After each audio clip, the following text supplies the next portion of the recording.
All right. It is 11:17 my time, so 1:17 for the folks on the East Coast, and a variety of other times depending on where y'all are calling from. But that means that I want to jump in here. So first of all, welcome to the Recast Office Hours. This is the first one of these that we have ever done. 6:17 in London. Great. So we're winding down at the end of the day there. This is the first one of these that we have ever done. We were honestly a little bit surprised by the number of people who registered for this. And so we are going to try to do this in a format that we think is going to work as best as we possibly can. But we also plan to do a bunch more of these, and we'll iterate a little bit on the format, try to figure out what works and what doesn't as we move on to the next ones. So thank you all for joining. This is going to be a little bit of experiment. Our goal really is to one, have fun. Hopefully we can all have a good time together, and then also learn some really interesting stuff. So that's the plan for today. Quick introductions. Hosts are going to be myself and Tom. We're the co-founders of Recast. We both have a lot of passion for causal inference, statistical inference, econometrics, and really excited to use this time today to talk about some topics that we just honestly really care a lot about. Ground rules for the session today. So because we have so many people, we want to try to manage this in a reasonable way. So first things first, please put yourself on mute and stay on mute until/unless you're called upon. Once we get to the sort of open discussion Q&A part, we can use the hand raising feature on Zoom. But in general, we're going to try to keep everyone on mute so that way we can make sure that everyone can hear the content. As questions come up, any questions that you have, please drop them into the Zoom chat. We will be keeping an eye on the Zoom chat for the questions that come up. We will try to feed the most relevant or interesting ones into the conversation. But any questions that we don't cover live, we will try to answer offline and then share out via email. So drop questions that you have into the chat at any point in time, so that way we can work off of them, and then we'll capture all of them by the end of the call to make sure that questions can get answered or addressed at a later point. Great. So the way that this is going to work is we're going to spend about 20 minutes with Tom and I talking through some material that we've prepared on variable selection and using directed acyclic graphs or causal DAGs for thinking about how to do statistical modeling and getting causal inference out on the other side. At which point we'll transition over to open Q&A. Hopefully we'll have a bunch of questions in the chat that we'll be able to work off of. But that's the basic run of show. So without further ado, let's jump in. So we were going to talk today about variable selection, particularly in the context of doing some sort of regression analysis. And this could be an OLS, least squares type regression, or something more complicated. Almost all of these points are going to generalize across any different type of regression that you might be doing. Key points. So first of all, we're talking today in a causal inference framework, right? We're working in this world where we have some data and we want to make inferences about some causal relationship that is true out in the real world that we're trying to estimate off of data. This is different than a pure prediction exercise. Sometimes when people are talking about regression, you'll have two people talking just past each other, where one person is coming from a machine learning, very prediction-oriented background, and another person is coming from a causal inference scientific background. And the goals there are so different that often, different approaches are totally fine. In this case, for today, we're really going to be talking about inference, statistical inference, causal inference. The second point that most of y'all probably know, but it just bears repeating over and over and over again, regression is not a magic causality machine, right? You can't just throw any variables you want into a regression and get causal inference on the other side. It takes a scientific and thoughtful approach to do causal inference. And as scientists, we need to be very thoughtful about the tools that we're using, what questions they can answer, what questions they can't answer, and exactly how they work to make sure that we are not leading ourselves astray. Third key point that's very important is that there can be no causal inference without assumptions. We have to make assumptions. There's no world where we can just dump variables into some black box and get causal inference out on the other side without having to make assumptions. Either we have to make assumptions or the mechanism that we're using has to make assumptions, but the assumptions are going to be happening somewhere. And we think that when we're doing science, the best thing that we can do is be explicit and thoughtful about those assumptions.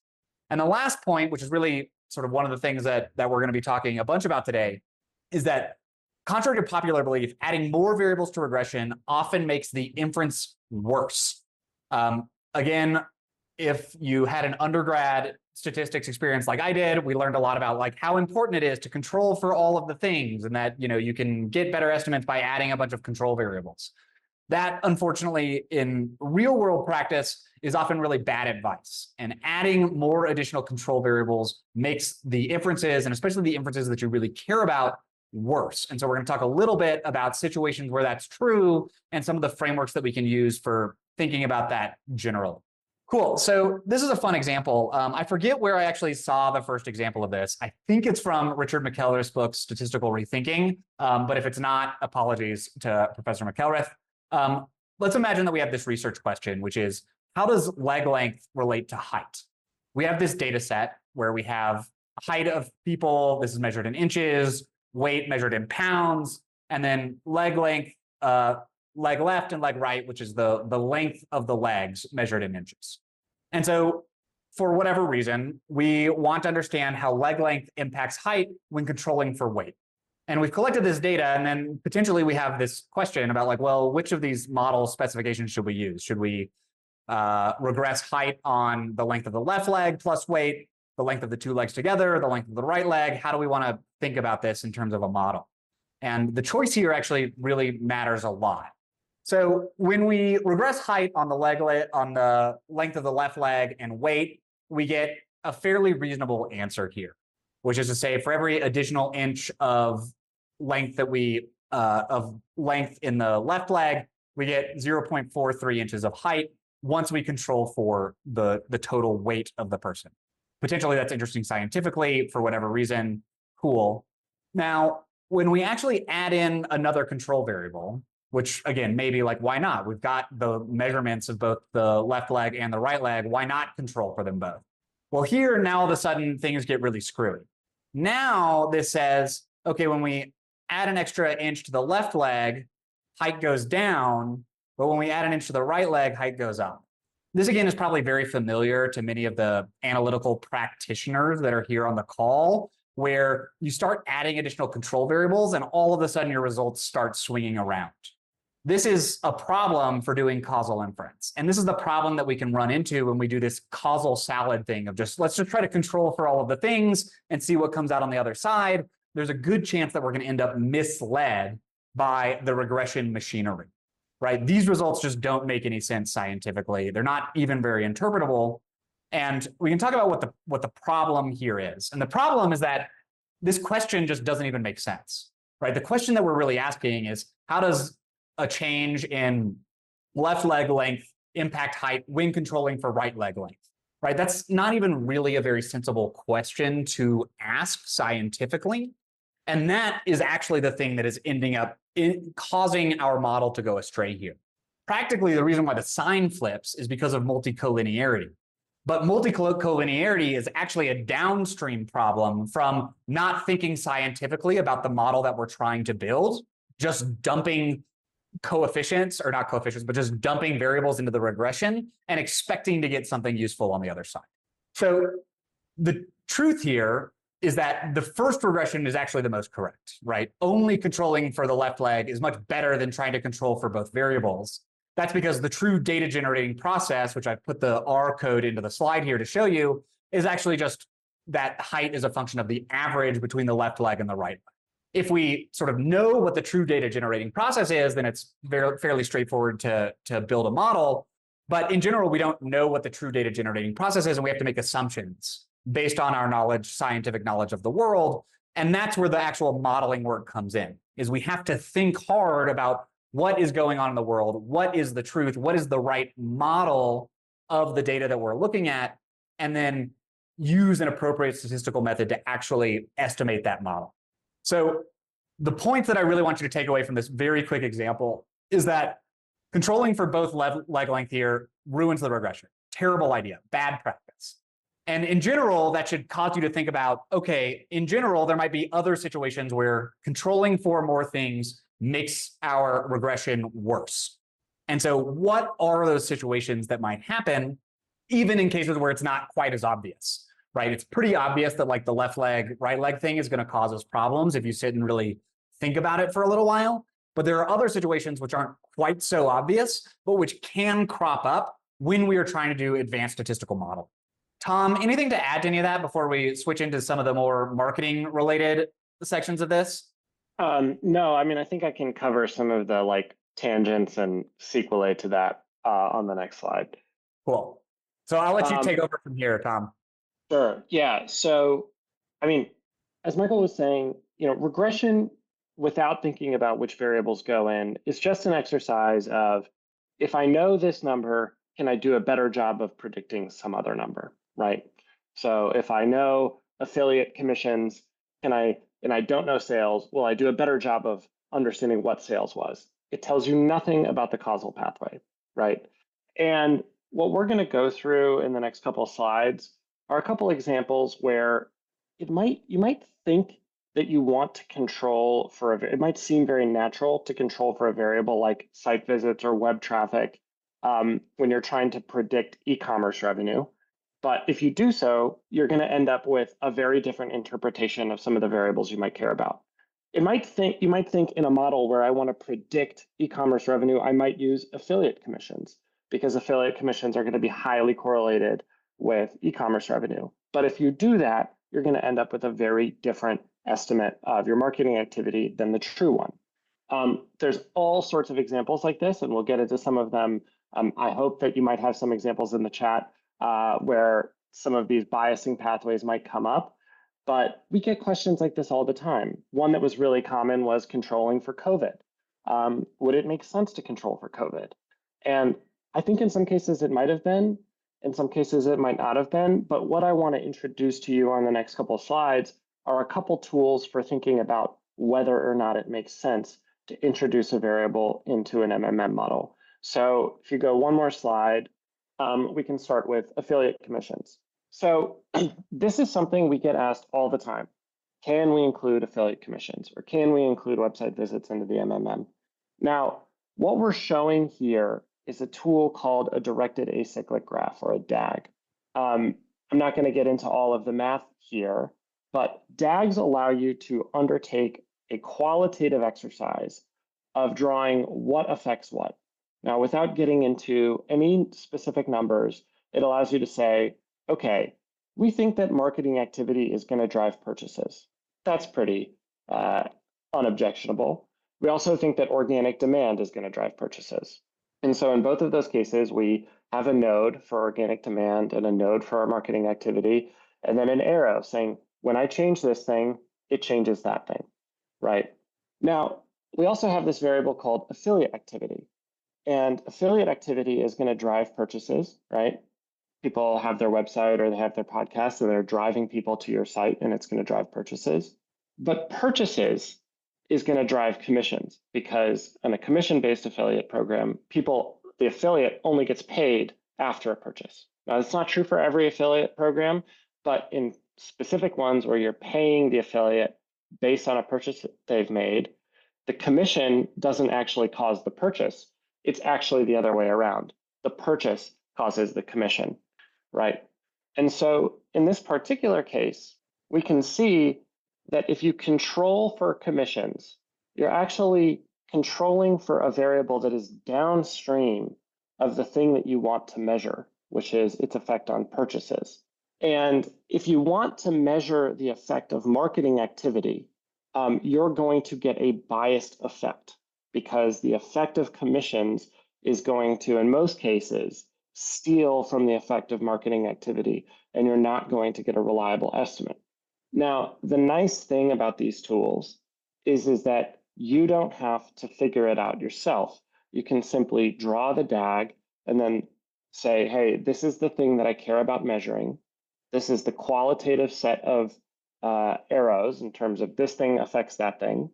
And then you can say, are there any biasing pathways? If I control for this, does it cause bias in the thing that I actually care about? Now, the tool that we used here is called Daggity. It's online. You can draw these things, and you can select things as being adjusted for, meaning it's included in the model, or unadjusted, meaning it's omitted. And it'll tell you if it causes a biasing pathway for the thing that you care to measure. In this particular case, it does cause bias because you're adjusting for something after the thing that you care about, which is purchases. If you scroll to the next slide and you do this in Daggity, you get, okay, if I leave affiliate activity unadjusted, it's very happy and says, okay, great.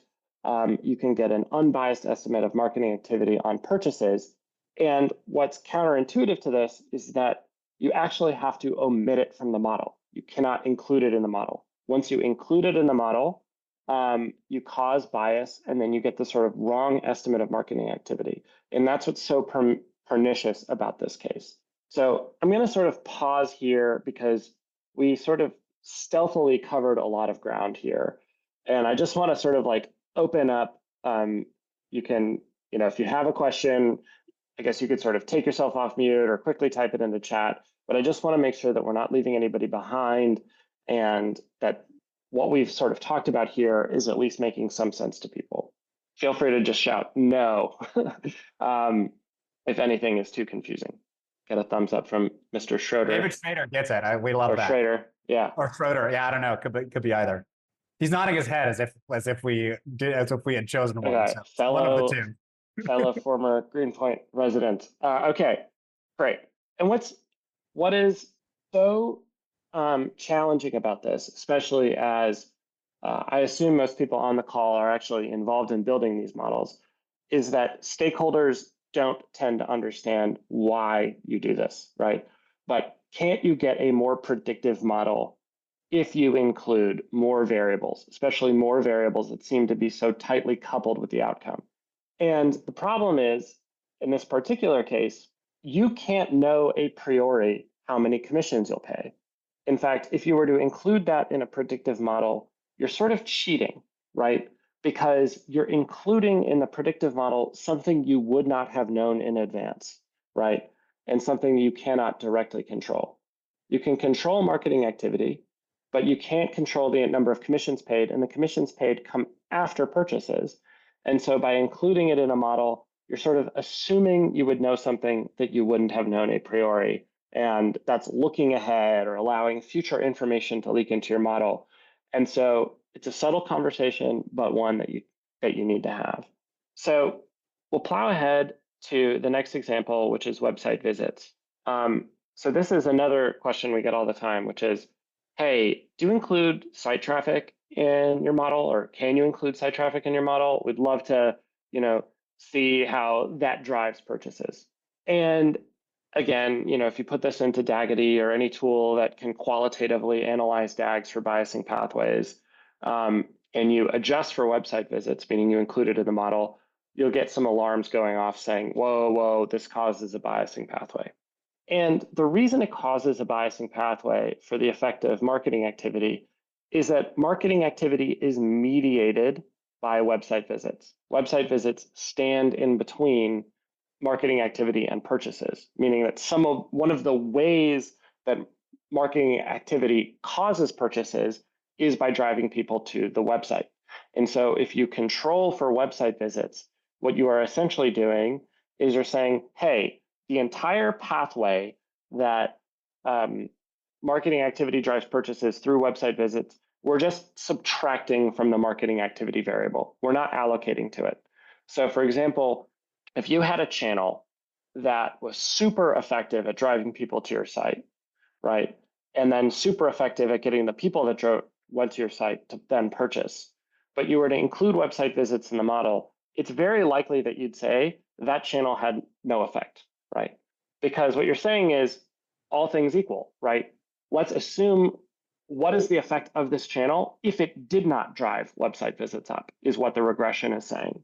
That's what happens when you control for website visits in this model. And that's why you get a biased estimate of the effect of marketing activity. Now, again, if you sort of go through the exercise, the qualitative exercise of not adjusting for website visits, you get a unbiased pathway. The qualitative tools that evaluate DAGs say this is all really great. You're going to get an unbiased estimate.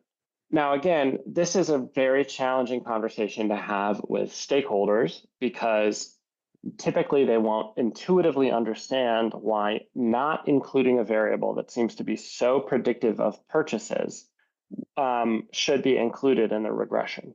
And again, this is one of these things where you can say, well, including website visits in the model is assuming you will have information that you wouldn't have. If website visits are an indicator of marketing activities effectiveness, then we shouldn't include it in the model because we don't know how effective the channel will be at driving website visits. And again, a challenging conversation to have, but one of the cases we've been discussing where you actually don't want to include a variable in the model. But the downside is if you do include it, you're going to get very biased estimates of the effect of marketing. We've got some questions coming in the chat, but I want to just wrap up this section really quickly. So while I'm talking a little bit about some of these other resources, Tom, maybe you can read some of these questions and start thinking about your answer. So we're going to put some links to these additional resources in the chat here for y'all to check out.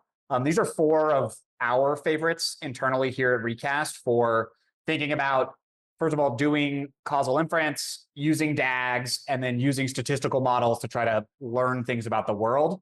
So the first is Statistical Rethinking by Richard McElrath. He has an amazing book. It's on the shelf behind me here. And he also has an amazing free YouTube course, which is just really good. He's really funny, really engaging, amazing lectures. That it's all available for free is just an incredible resource. So highly recommend checking that out. A Crash Course in Good and Bad Controls. This one has Judea Pearl as the 3rd author. He's like a big deal in causal inference.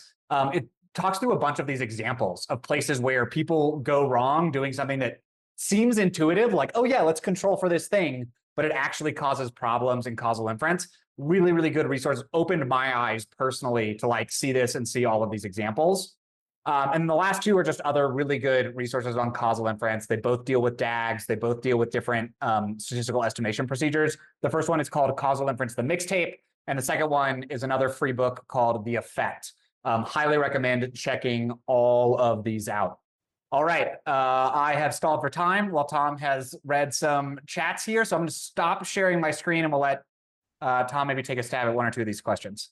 Yeah, sure. And I'm just going to say there's been some questions that we got prior to this that I'll probably come back to. But I'm going to start with Sebastian's question, which is, would we replace website visits by assumptions for each channel, such as the conversion rate per channel of the funnel based on website visits, retroactively speaking? So Sebastian, I'm sort of assuming that you have metadata on the channel, right? So you're saying, hey, we can see that people from this channel tend to convert at 5%, and people from this other channel tend to convert at 4%. So it is in principle possible, in my opinion, to, well, first of all, Sebastian, I saw you came off, no video. So maybe if you want to clarify that question or add a little detail, now would be a good time. Yeah, great. So basically, we have assumptions. We know how each one of the channels convert. So based on the first things you said when we started this meeting, do we want to add assumptions on each one of the channels?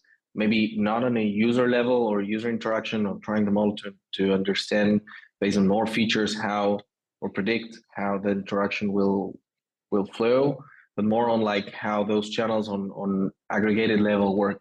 Yeah, I think that, so just, we don't do that. Recast doesn't do that.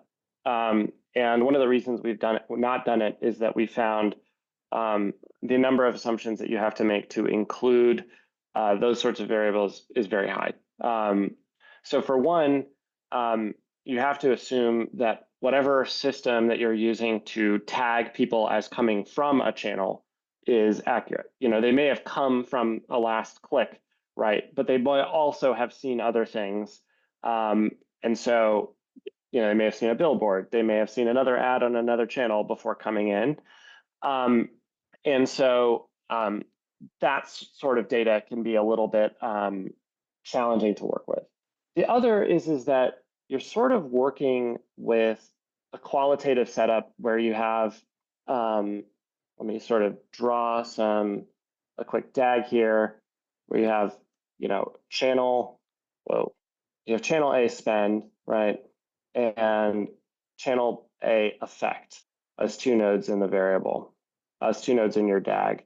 And the right way to include those sorts of variables as they would be upstream of this effect node, right? So you'd say, like, struggling a little bit to move this around. So you may have like conversion rate as pointing to the channel A effect. You might have like, value per conversion. So let's say in a world, there might be a world where you had conversion rate and value per conversion as on a channel level basis. And, there may be like a CPM number here, right? So how cheap or expensive is the channel at driving clicks or views? And so all of these may be like variables that you want to include in a second order regression. So let's say you have these sorts of metadata about your channel. Now, that's very possible to include, but this is sort of how it would show up in a model where you'd have multiple levels to the regression where things flow upstream from the channel's effect into these sorts of metadata that you include. And so, as I'm sort of thinking of it, could totally make sense to include those variables. But what you wouldn't want to do is just have like, this variable pointing here, because what's happening is that the conversion rate is not directly affecting the outcome. It's affecting the outcome via the overall efficacy of channel A's effect, right? And so you couldn't just include it as a line item in the regression along with all of the other variables that you're including. You'd have to actually set up, in this particular case, something like a hierarchical regression where you're regressing the effect of the channel on this metadata. Now, is that possible to do? Yes, it just is more complicated. And it's sort of a question of like, is the juice worth the squeeze for that? Or do you just care about the effect of the channel and decisions about whether or not you should increase or decrease spend? That was a great discussion. I think that makes perfect sense, Tom. The next question we got from Jeff Strom that I think is a good one to cover, and again, people ask us about this all the time, is inflation, CPI. How should we think about modeling that in the case of a marketing mix model where we care about estimating marketing effectiveness generally? Yeah, so the way that I think about CPI is that it's sort of, again, it's going to be a variable that sits upstream of organic demand. So you can sort of think that, CPI is going to drive, let's say you sell something that comes out of disposable income, right? Just because I bought one a year ago and never used it, a Theragun, right? Like, I don't think anybody from Theragun's on the call, but it's a tool to like sort of give yourself a massage. You don't need one, and if the economy is bad, you probably will get less of them. And so CPI is going to drive down organic demand for most goods. It might drive up some for others. And so you would say that's the case. But CPI is also going to change marketing effectiveness, right? So CPI is going to say, the more inflation, the less receptiveness there will be for advertising targeted at certain goods, right? So people may be in more of a buying frame of mind and more receptive to advertising, or they may be less in a buying frame of mind and less receptive to advertising. So this is again a case where, you might want to just do like this, where you say, okay, I'm just going to include CPI directly in the regression, right? And it's going to directly affect sales. But really, it's not. It's going to affect organic demand, which in turn is going to affect sales, right? But it's also going to affect your paid effectiveness, which is going to affect sales.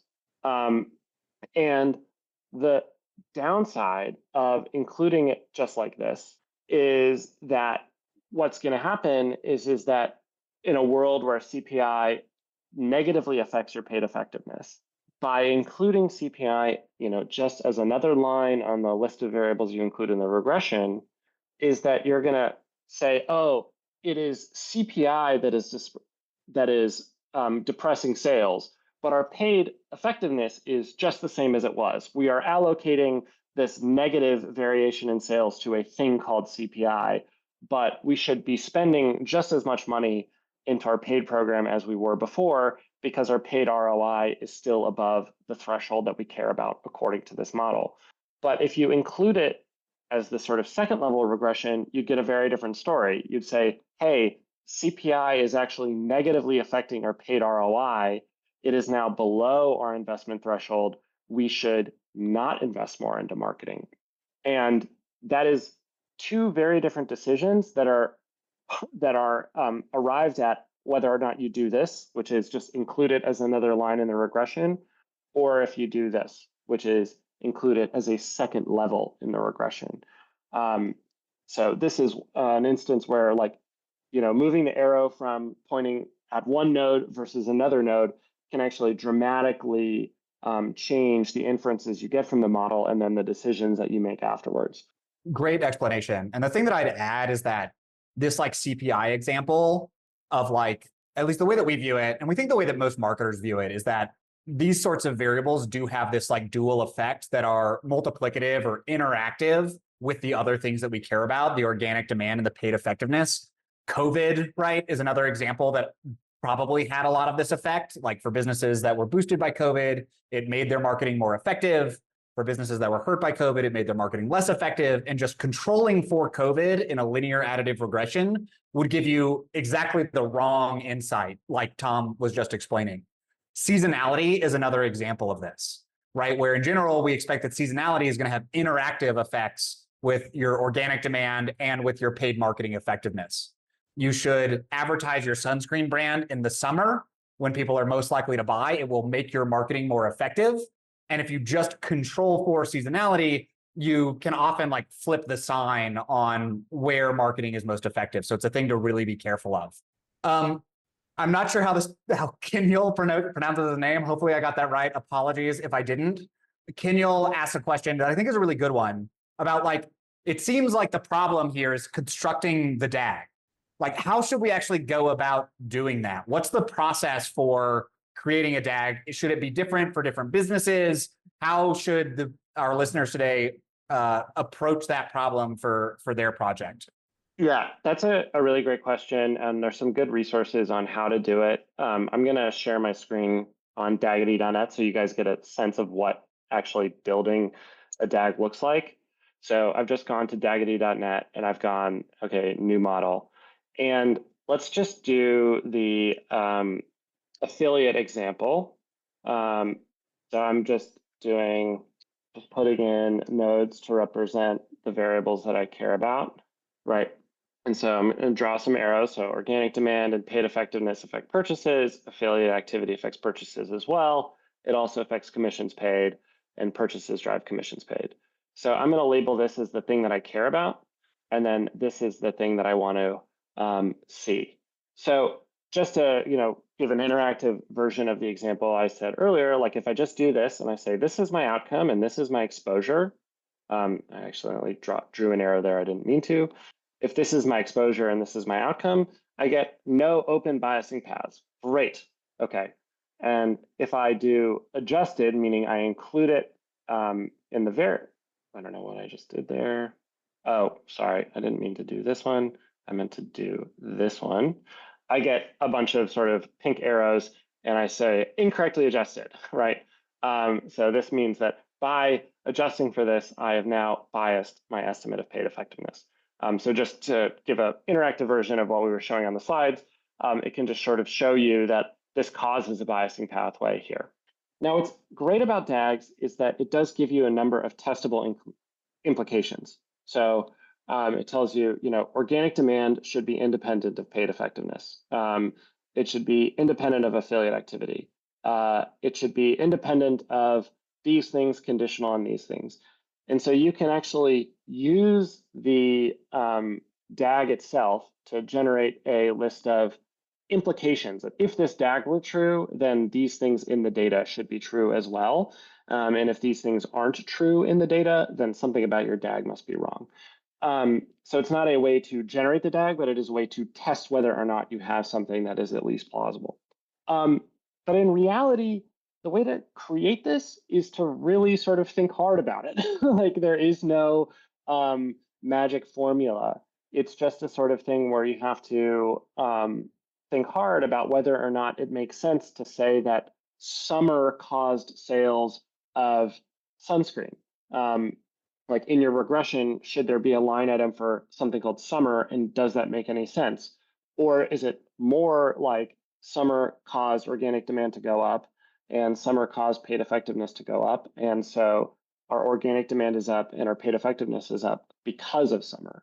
And those sort of subtle exercises can dramatically change, how the qualitative exercise of how the graph is laid out. But practically, once you have a graph, you can use tools like this to generate testable implications that you can look at in the data. The only thing that I'd add to that is that there's also, a wealth of literature on marketing science. People have been doing marketing science for many years. I, try to stay on top of the marketing science literature, read a lot of papers, read a lot of studies that other people have done. That is often the best place to start when it comes to thinking about these DAGs. And then the other place is just talking to marketers.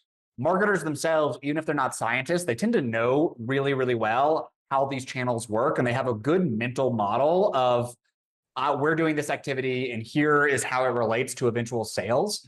And you can just talk to them and try to understand what is their mental model, which you can then convert into a DAG, and then think about, okay, how do we take that and actually build a statistical model around it? In the Bayesian literature, which is the world that sort of Tom and I come from, people call this the data generating process, right? What is the process out in the world that is actually generating the data that we're observing? And how do we draw a diagram of that and build a statistical model of that? And that's really what the activity is about. So that's often what I say is like the place to start when you're thinking about, okay, what is relevant for my business? The wrong way to go about it, and unfortunately, the way that a lot of people end up going, is they start from the tool that they have. They say, I have a linear regression, or I have Robin, and they back into what assumptions do they need to make it so that that tool would work. But that's actually the wrong way to go about it. You want to start with your beliefs about the world and then figure out what tool will actually work in the situation that you believe that you're in. If you start from the tool and work backwards, you often end up making a bunch of assumptions that really don't match the real world or what marketers believe is actually happening. Okay, we've got a bunch more questions coming in the chat, which are great, but we only have 3 minutes left, so we will not get to all of them. Tom, anything in particular you're seeing here that seems like it might be a good one to answer really quickly? I'm trying to see. Sorry, I neglected to read them. So let me pull one out. Oh, we have one from before. Oh, right, about pricing. Yeah, there's one that we got pricing. over email about pricing. That's a great one to jump on. Yeah, so this reads, have you used MMM to inform investment, not only just marketing channels, but also product discount initiatives to understand optimal investment across all levers? Assuming we have data, I'll sort of post the rest of this in the chat so that everybody can see it without me reading into it. But pricing is a really interesting one because pricing is going to have one of these sort of very complicated effect structures, because pricing, like if you decrease your price, there's going to be more demand for the product. You're literally going to move along the demand curve. And it's also going to increase the attractiveness of your advertising, right? And so it's very challenging in most cases to just include a price lever as just another variable in the regression. Just to sort of reiterate what this might look like is, if you have organic demand that you're estimating and paid demand that is coming from your marketing program, and you include, and this is laddering down into sales, it might be tempting to include in your regression another variable just called, price. But the problem is that price does not have an independent effect, independent of paid demand and organic demand. In reality, price is going to sit above them, and it's going to drive organic demand, and it's going to drive paid demand via these two pathways. And it's going to, typically, if you decrease price, it's going to increase organic demand and increase paid demand. And it's going to increase the effectiveness of your advertising to decrease price. Or it's at least going to decrease the CPA. It may decrease the ROI of the conversion, but that's something that you would have to handle separately. And so you sort of get in a lot of these cases where, should we include price? Should we include CPI? Should we include COVID? Should we include seasonality? And in a lot of these cases, how we would answer is that yes, but very carefully, not as a direct effect, but as a second level effect that is going to impact your paid effectiveness and your organic effectiveness potentially in different ways. And so there are also some other like nuances to this where, if it is just like a spike, like a holiday, or like a promotion that just happens on a single day, you might want to handle that separately, right? Because it's not going to have long-term effects on organic demand or paid demand.